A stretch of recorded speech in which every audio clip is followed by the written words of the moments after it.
தமிழ்நாட்டில் இருக்கக்கூடிய ரூட் மாஃபியாக்களுக்கு நம்ம ஒரு பதிலை சொல்ல வேண்டிய கட்டாயத்தில் வந்திருக்கோம். இந்த வீடியோ நான் போட வேணாம்னு சொல்லி நினச்சிக்கிட்டு இருந்தேன். இருந்தாலும் பேச வேண்டிய கட்டாய சூழ்நிலையில் இருக்கிறேன். தன்மான தமிழன்கிறாரு, நான் தான் வீரத்தமிழங்கிறாரு, மானத்தமிழங்கிறாரு.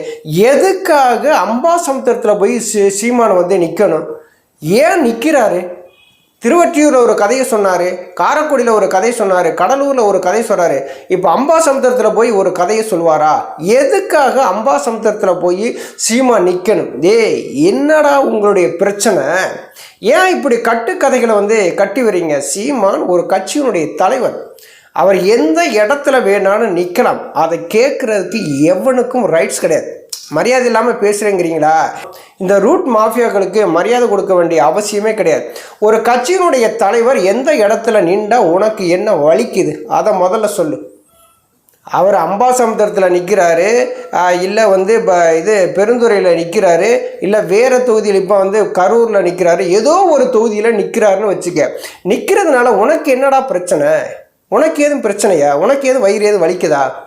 இந்த ரூட் மாஃபியாக்கள் ஒரு கட்டுக்கதையை தமிழ்நாட்டில் கட்டவிழ்த்து விடுறாங்க. தமிழ் தேசியத்தை எப்படியாவது அழிக்கணும். அவங்களுடைய முதல் நோக்கம் என்ன தெரியுமா? தமிழ் தேசியத்தை அழிக்கணும். தமிழக வெற்றி கழகத்தில் இருக்கக்கூடிய ரூட் மாஃபியாலாம் என்ன பண்ணுறாங்கன்னா, திமுகவை விமர்சனம் பண்ணுறதே கிடையாது. இப்போ சீமான் அவர்கள் நோக்கி தான் விமர்சனம் பண்ணுறாங்க. திமுகங்கிறது கட்சியே கிடையாது அப்படின்னு சொல்லி அவங்களுடைய லிஸ்ட்டில் வந்துருச்சு. 2031 நமக்கு போட்டியாக சீமான் வந்துடுவார் அப்படிங்கிற ஒரு பயம். அந்த பயத்தினால தான் இந்த ரூட் மாஃபியாக்கள், இந்த டிவிகேனுடைய விர்ச்சுவல் வாரிசுலாம் என்ன பண்ணுறாங்கன்னா, கட்டுக்கதைகளை அவிழ்த்து விடுறாங்க. எதுக்கு அம்பாசமுத்திரத்தை போய் சீமான் நிற்கணும்? அங்கே ஜாதி ஓட்டு அதிகமாக இருக்குது அப்படின்னு சொல்லி சாதி பார்த்து ஓட்டு போடுற ஓட்டு எனக்கு தீட்டுன்னு சொன்ன ஒரே அரசியல் கட்சி தலைவர் தமிழ்நாட்டில் இருக்கார் அப்படின்னா சீமான் மட்டும்தான். விஜய்னால் சொல்ல முடிஞ்சதா? விஜய் அவர்கள் சென்னையில் இருக்கிறாங்க இல்லையா? சென்னையில் தானே உங்கள் தொகுதியில் நீங்கள் போட்டியிடணும்.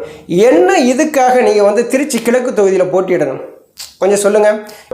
இதில் அதிமுகவினரோ திமுகவினரோ சீமானை இந்த அளவுக்கு விமர்சனம் பண்ண மாட்டாங்க. ஏன்னா அவங்களுக்கு அரசியல் நாகரிகம் என்ன அப்படிங்கிறது அவங்களுக்கு தெளிவாக தெரியும். ஆனால் இந்த ரூட் மாஃபியா, அந்த டிவிகே தற்குறிஸ், அந்த விர்ச்சுவல் வாரியர்ஸ்ன்னு சொல்லிவிட்டு ஒருத்தர் இருக்காங்க பார்த்தீங்களா, அவங்களுக்கு அரசியல்னா என்னன்னே தெரியாது, கொள்கைனா என்னன்னே தெரியாது. எதை வேணாலும் பேசுவானுங்க. அசிங்கமாக பேசக்கூடிய ஒரு கட்சியில் இருக்கிறாங்க அப்படின்னா அது தமிழக வெற்றி கழகத்தில் இருக்கக்கூடிய ஒரு சில தற்குறிஸ் அந்த கட்சியினுடைய நேமையை கெடுக்கிறாங்க. இன்றைக்கி தமிழ்நாட்டினுடைய முதலமைச்சராக இருக்கக்கூடிய விஜய் அவர்களுடைய பெயரை கெடுக்கிறது யார் அப்படின்னா இந்த ரூட் மாஃபியாக்களும் இந்த ஒரு சில தற்குறிசுங்க தான். அம்பாசமுத்திரத்தில் சீமான் அவர்கள் நிற்கிறதுனால உனக்கு எங்கேயும் வலிக்குதா? உனக்கு எங்கேயும் எரியுதா? அவர் கட்சியினுடைய தலைவர் நின்று போகிறாரு, உனக்கு ஏன் வலிக்குது? உங்களுக்கு எதிரி திமுக இல்லை, நாம் தமிழர் கட்சி தான். எங்கே நமக்கு 2031 போட்டியாக வந்துடுவாங்களோ அப்படி பயத்தில் அப்படியே பதறி போய் சீமான் மீது ஒரு அவதூறான கருத்துக்களை பேசுகிறது. விஜய் அவர்களால் எனக்கு நீ சாதி பார்த்து போடுற ஓட்டு தீட்டுன்னு எங்கேயாவது ஒரு இடத்துல சொல்லியிருக்காரா? திரைக்கவர்ச்சியை நம்பி ஓட்டு போட்ட மக்களுக்கே துரோகம் செய்து கொண்டிருக்காரு இன்றைக்கி தமிழ்நாட்டினுடைய முதலமைச்சர். அதெல்லாம் லிஸ்ட் எடுத்து போட்டோம்னா பெருசாக இருக்கும். தமிழ்நாடு சட்டப்பேரவையினுடைய எதிர்க்கட்சி தலைவர் பேசுகிறாரு. 165 பாலியல் வன்கொடுமைகள் நடந்திருக்கு, 65 கொலைகள் நடந்திருக்கு, 2 ஆணவ கொலைகள் வேறு நடந்திருக்கு. இதற்கெல்லாம் பதில் சொல்லாமல் ஊமையாக இருக்கிறாரு தமிழ்நாட்டினுடைய முதலமைச்சர் விஜய்னு சொல்லி ஓப்பனாகவே செய்தியாளர் சந்திப்பில் பேசினார். இப்போ இவனுக்கு என்ன கணக்கு அப்படின்னா, சீமான் அம்பாசமுத்திரத்தில் நிற்கக்கூடாது. அம்பாசமுத்திரத்தில் நின்றா இசைக்கு சுப்பையா தோற்று போவார். அப்போ தமிழக வெற்றி கழகம் அந்த இடத்துல ஒரு தோல்வியை சந்திச்சிச்சுன்னா மக்கள் நம்பிக்கை இழந்துருச்சுன்னு அர்த்தம். மக்கள் 2031 காலில் எட்டி உதச்சி அனுப்பி விடுவாங்க. அந்த பயத்தில் தான் இப்போ சீமான் அவர்கள் நோக்கி காய்களை நகர்த்தி இன்னைக்கு மிகப்பெரிய அளவில் ஒரு அவதூறு பிரச்சாரத்தை உண்டு பண்ணுறாங்க. திருச்சி கிழக்கில் ஏன் விஜய் அவர்கள் நிற்கணும்? ஏன் அவர் தொகுதியில் நிற்க வேண்டியதானே? இந்த சட்டசபையில் பெரம்பூர்லேயும் திருச்சி கிழக்குலேயும் விஜய் அவர்கள் நிற்க வேண்டிய அவசியம் எங்கேருந்து வந்தது? ஒரு தொகுதியில் நிற்க வேண்டியதானே?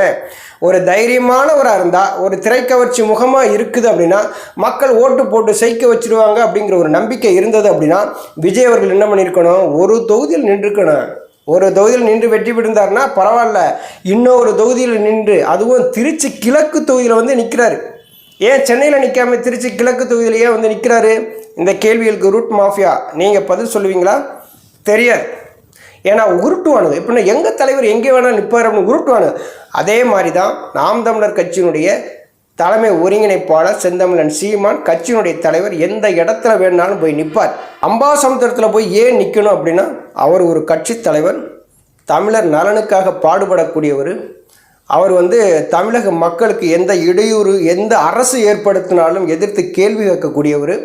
இன்றைக்கி வந்து மண்வளம் சார்ந்து, மலைவளம் சார்ந்து, கனிம வளங்கள் சார்ந்து, சுற்றுச்சூழல் சார்ந்து, இன்றைக்கி இளைஞர்கள் வேலைவாய்ப்பு சார்ந்து, இன்றைக்கி விவசாயம் சார்ந்து, கல்வி சார்ந்து அவர் பேசாதது எதுவுமே கிடையாது. எல்லாம் பேசக்கூடிய ஒரு அறிவுத்திறன் வாய்ந்த ஒரு தலைவர் தமிழ்நாட்டில் ஒரு இருக்கார் அப்படின்னா, அதாவது எப்படின்னா A4 சீட்டு பார்த்து படிக்காத ஒரு தலைவர் இருக்கிறார் அப்படின்னா அது நாம் தமிழர் கட்சியினுடைய ஒருங்கிணைப்பாளர் செந்தமிழன் சீமான் தான். சீமான் இங்கே அம்பாசமுத்திரத்தில் நின்று வெற்றி பெற்று சட்டசபைக்குள்ளே போனால் நம்ம அண்ணனுடைய அந்த திரைக்கவர்ச்சி முகம் உடஞ்சி சுக்குநூறாக போயிருமோ அப்படிங்கிற பதட்டத்தில் நீங்கள்லாம் வந்து பேசுகிறீங்க. சாதி பார்த்து ஓட்டு கேட்குறவரா சீமான்? நீ சாதி பார்த்து ஓட்டு போட்டுனா எனக்கு தீட்டுன்னு சொல்லிட்டு ஓப்பனாக அறிவித்தவர் அவர் சாதி பார்த்த ஆட்களை நிப்பாட்டுறாரு. பெண்களுக்கு பாதி, ஆணும் பெண்ணும் சமம், ஆணுக்கு பெண் சமம் அல்ல, ஆணும் பெண்ணும் சமம். இன்றைக்கி இது 117 ஆண் 117 பெண் தமிழகத்தில் நிப்பாட்டியிருக்காங்க. விஜய் அவர்களால் நிப்பாட்ட முடிஞ்சதா? கொஞ்சம் சொல்லுங்கள் பாஸ், ரூட் மாபியா, நீங்கள் கொஞ்சம் சொல்லுங்கள். நீங்கள் சொல்கிறத நான் வந்து ஏற்றுக்குருவோம். விஜய் அவர்களால் தமிழக வெற்றி களத்தில் 117 ஆண் 117 பெண் நிப்பாட்ட முடிஞ்சதா? 108 இடங்கள் மக்கள் கொடுத்தாங்க. ஒரு இடத்த ராஜினாமா பண்ண போக 107 இடம். தீய சக்தின்னு சொல்கிற திமுக கிட்ட கடன் வாங்கி இன்றைக்கி வாடகைக்கு ஆட்சி நடத்திட்டு இருக்காரு தமிழ்நாட்டினுடைய முதலமைச்சர் விஜய் அவர்கள். இது உண்மையா பொய்யா? கமெண்டில் பதிவு பண்ணுங்கள். நான் அதுக்கு ஒரு ரிப்ளை வீடியோ போடுறேன். இது உண்மையா பொய்யா? தீய சக்தி திமுக, அது கூட்டணியில் இருக்கிற கட்சிகளை பூரா கூட்டிகிட்டு வந்து இன்றைக்கி தாவைக்கு ஆட்சி நடக்குது. அதிமுக ஊழல் சக்தின்னு சொல்லிவிட்டு மக்கள் பணத்தில் கை வச்சவங்க எல்லாத்தையுமே தமிழக வெற்றி கழகத்தில் இணைச்சாச்சு. இதில் பெரிய பெருமிதமாக பேசிக்கிறது சட்டசபையில், நாங்கள் வந்து மக்கள் பணத்தில் 5 பைசா தொடமாட்டோம், தொட்டவங்களை விட மாட்டோம், இதுக்கு முன்னாடி தொட்டவங்களையும் விட்டு வைக்க மாட்டோம் அப்படின்னு சொல்லி பேசுகிறது. ஆனால் மக்கள் பணத்தில் தொட்ட எல்லா அதிமுகவினுடைய அமைச்சர்கள் எல்லாரும் இன்றைக்கி வந்து தாவேக்காவில் வந்து இணைஞ்சாச்சு. பெரிய வாஷிங் மிஷின் வச்சுருக்கீங்களோ? முதல்ல நம்ம முதுகில் என்ன அழுக்கு இருக்குன்னு முதல்ல பார்க்கணும். அதுக்கு பின்னாடி தான் அடுத்த முதுகில் இவ்வளோ அழுக்கு இருக்குன்னு நீங்கள் சொன்னீங்க அப்படின்னா ஏற்றுக்கலாம். அம்பாசமுத்திரத்தில் ஒரு கட்சியினுடைய தலைவராக செந்தமிழன் சீமான் அவர்கள் நிற்பார், வெற்றி பெறுவார். உங்கள் அண்ணனுடைய திரைக்கவர்ச்சி முகம் உடையும். இதில் வேறு ஒரு கட்டுக்கதையை அவிழ்த்துறது, செந்தமிழன் சீமான் பொது வேட்பாளர் நிற்கார் அப்படி. அது கிடையாது, மக்கள் விரும்பும் வேட்பாளர் இன்னைக்கு செந்தமிழன் சீமான் தான். ஏன்டா இது தமிழக வெற்றி கழகத்துக்கு ஓட்டு போட்டோம்னு சொல்லி இன்றைக்கெல்லாம் மக்கள் குமுறிக்கிட்டு இருக்கிறாங்க. அதிமுகவினுடைய எம்எல்ஏவை ராஜினாமா பண்ண வச்சு அவரை வந்து தாவைக்காவல் இணைச்சி மறுபடியும் அதே தொகுதியில் நிப்பாட்டி வச்சு நாங்கள் வெற்றி பெற்று நம்ம கட்சியினுடைய ஸ்ட்ரென்த்தை அதிகப்படுத்தணும்னு சொல்லி தமிழக வெற்றி கழகத்தோட தலைவர் நினைக்கிறாரு. அதை உடச்சி சுக்குநூறாக்க போகிறாரு அம்பாசமுத்திரத்தில் நாம் தமிழர் கட்சியினுடைய ஒருங்கிணைப்பாளர் செந்தமிழன் சீமான். சும்மா ரூட் மாஃபியா, நீங்கள் என்ன கட்டுக்கதைகளை கட்டினாலும் சரி தான். எப்படா இடைத்தேர்தல் வரும், எப்போ சீமான் களத்துக்குள்ளே வருவார், எப்போ ஓட்டு போட்டு அவரை நம்ம வந்து சட்டசபைக்குள்ளே அனுப்பணும்னு சொல்லிட்டு மக்கள் மிகப்பெரிய ஒரு எதிர்பார்ப்பில் காத்துக்கிட்டு இருக்காங்க. நீங்கள் சும்மா கட்டுக்கதையில் ஏன் அம்பாசமுத்திரத்தில் போய் நிற்கிறாரு? ஒரு தலைவன் எங்கே வேணாலும் நிற்பார். ஒரே தொகுதியை பிடிச்சி தொங்கி நிற்கிறதுக்கு இது அதிமுக திமுக இல்லை. எடப்பாடி பழனிசாமி அவர்கள் எடப்பாடி தொகுதியை விட்டு நகல மாட்டார். முதல்வராக இருந்த முன்னாள் முதல்வர் மு.க. ஸ்டாலின் அவர்கள் கொளத்தூர் தொகுதியை விட்டு நகர மாட்டார். ஆனால் செந்தமிழன் சீமான் அப்படி கிடையாது. இன்றைக்கி தமிழக மக்களால் எதிர்பார்க்கக்கூடிய ஒரு மிகப்பெரிய ஒரு தலைவர், தமிழ் தேசியவாதி. இன்றைக்கி மக்கள் வந்து எதிர்பார்க்குற தோத்துட்டோம்னு சொல்லிட்டு எந்த இடத்துலையும் சீமான் கவலைப்பட்டதே கிடையாது.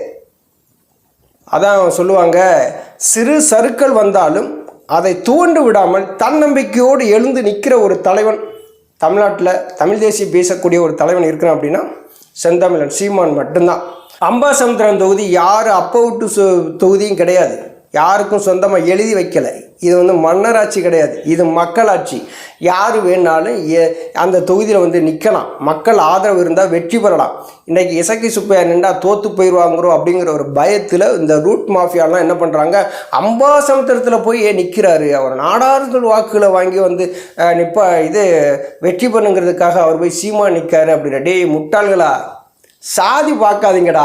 சாதி எப்படா நீங்களாம் அந்த சாதியை பற்றி படித்தவன் பேசுகிறீங்க? சாதி பெருமைகளை படித்தவன் பேசாதீங்க. பின்னாடி வர்ற ஜெனரேஷன் நம்ம பிள்ளைகள்லாம் வந்து நல்லபடியாக இருக்கணும், அந்த ஜாதி அடையாளமே அவன்கிட்ட இருக்கக்கூடாது, ஜாதினா என்னன்னே தெரியக்கூடாதுன்னு சொல்லிவிட்டு அந்த பசங்களுக்கு வந்து சொல்லி வளங்க. நீங்கள் இப்படி சாதி பெருமை பேசி ஒவ்வொருத்தரையும் வேட்பாளராக நிப்பாட்டி ஜெயிக்க வச்சு தான் இந்த மாதிரியான ஒரு கோண புத்திகள் எல்லாம் உங்களுக்கு வந்து வருது. சீமான் வந்து சாதி பார்ப்பவர் கிடையாது, சாதிக்கு துடிக்கக்கூடிய இளைஞர்களை தன் பக்கம் இழுப்பவர். அவருக்கு வந்து சாதி பார்த்து ஓட்டு போடாதுன்னு சொல்லிவிட்டு உரத்த குரலில் சொல்லக்கூடிய ஒரு மிகப்பெரிய ஒரு தமிழ் தேசியவாதி அப்படின்னா சீமான் அவர்கள் தான். அவரை பார்த்து நீங்களாம் குறைச்சி மதிப்பிடாதீங்க தம்பி, கொஞ்சம் ஓரமாக ஒதுங்கி போங்க. உங்கள் அண்ணன் டவுசரு சட்டசபையில் கிளிய இடைத்தேர்தல் மட்டும் வரட்டும். நன்றி, வணக்கம்.